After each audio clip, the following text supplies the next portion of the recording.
manufacturing, and immersion of strong regional value chains in the continent under the AFCFTA.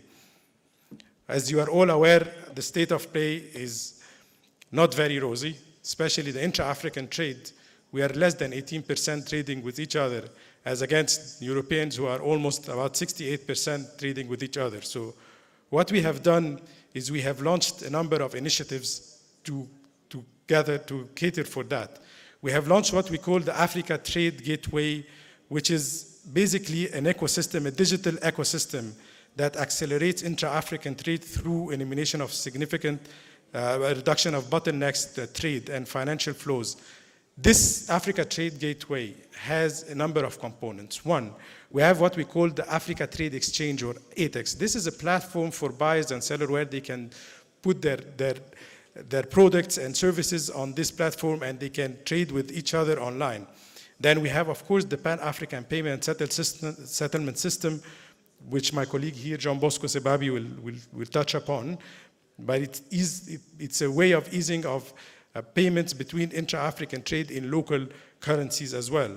And we have our KYC digital platform, which is called Mansa. It's a customer due diligence repository, whereby you can look up any specific client in another African country and know what is the viability of this client and if I can trade with them. Of course, information is key, and this is why we launched our Trader Club. And Trader Club is basically where we can obtain information on markets, on regulations, and how to trade. So for example, if a client wants to start visiting by Trader Club, look up some information to trade between Kenya and Egypt to see, for example, who imports tea from Egypt, from Kenya, and then if there are any players that he can put up his products on the ATEX, and then if he gets any interest from another buyer in Egypt, he can look him up in Mansa and see the viability of this player, do his KYC on the Mansa platform, and then maybe pay through the Pan-African Payment and Settlement System, receive his exports in shillings, and then the other importer will pay the imports in Egyptian pounds. One of the other initiatives, of course, is the creation of the ETC. We have one of the main strategies for supporting the export trading companies, which play the vital role in aggregating products to achieve economies of scale and providing market information, of course, assisting corporates in informal cross-border trade to participate in international trade. You are aware, of course, that some of the major companies started as export trading companies, such as the Marubenis, the Mitsuis in Japan, the Samsung in Korea, and we need to lift these export trading companies in Africa and to help boosting them through technical support, through financing, through advisory and twinning, as well as advocacy and promotion of their ETC concept. Another strategy as well is we support the automotive strategy. So the automotive strategy is basically aims to catalyze the development of sustainable automotive industry in Africa through creating regional value and automotive chains, putting in place policy and capacity building, as well as accompanying this with the required financing. For example, there are a number of CKD's company here CKD's factories here in East Africa, as well as North Africa, as well as other places in Africa, and these require some support to be able to produce the required goods and services that will fit into the African market.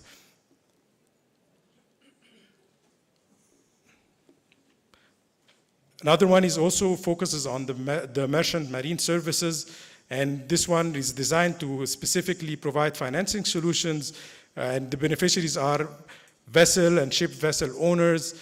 I heard here some people are looking to set up some shipyards as well. This could be financed under the African Merchant Marine Services Facility. This is also one of the interesting products that we support.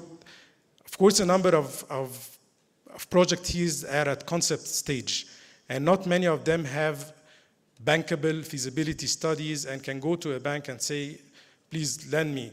So that we have developed a project, what we call a project preparation facility, And this is a facility that helps concept being a bankable project. So you basically approach the bank with a concept note on specific project, and we help you providing you financing to put in place bankable feasibility studies, doing your environmental assessment reports, and even hiring some specific consultant to help you doing that.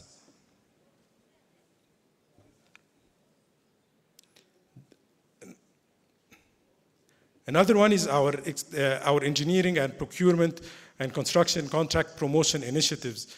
A number of contracting companies are here in Africa and are not very well known to the neighboring countries. Some of them are only local to their countries, and however, they have the capacity and the know-how to do projects in other cross-border markets. We have some of the contractors here, some of our clients here, for example, Rascom from Egypt, we have helped them all over Africa. We have other, like Mota Engel and Arab contractors, as well as a Swede, to do projects all over Africa.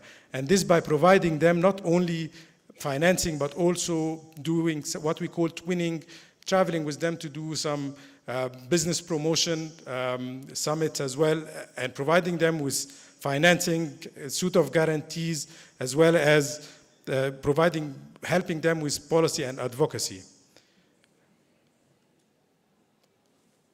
I've heard something also in the morning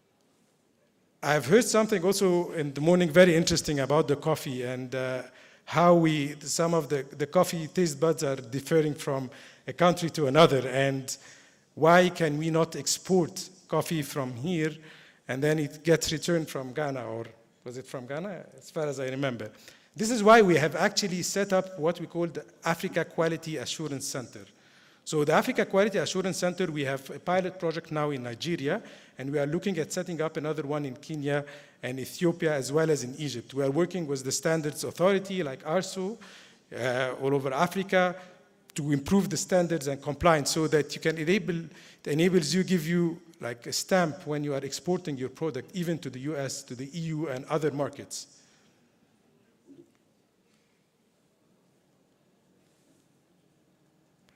Another one is also helping the transits of the goods between the borders, which we call the Collaborative Transit Guarantee Scheme. And this one is the bank has launched, knowing that the transit costs in Africa are quite high. This is coupled with even the transportation costs. So there is a study we made, and it is about $450 per truck per day that is being costing for each truck to cross the borders. And the bank has launched this collaborative transit guarantee, which is a one-stop guarantee, meaning that anybody who, for example, importing from South Africa, the same truck will take one bond, and he can cross with this one bond through Zimbabwe, Zambia, and even up to DRC, without the need to issuing many other bonds throughout the journey. We are not only doing financing through lending, we also have our Fund for Expert Development, which is our investment equity arm, and it is located in Kigali, in Rwanda, and it focuses mostly on providing equity and quasi-equity for projects that are in the manufacturing sector and the value addition and infrastructure project. One of our strategies as well is based on the creative economy. We have heard here one of the participants talking about film financing. This is something that the bank is also focused on.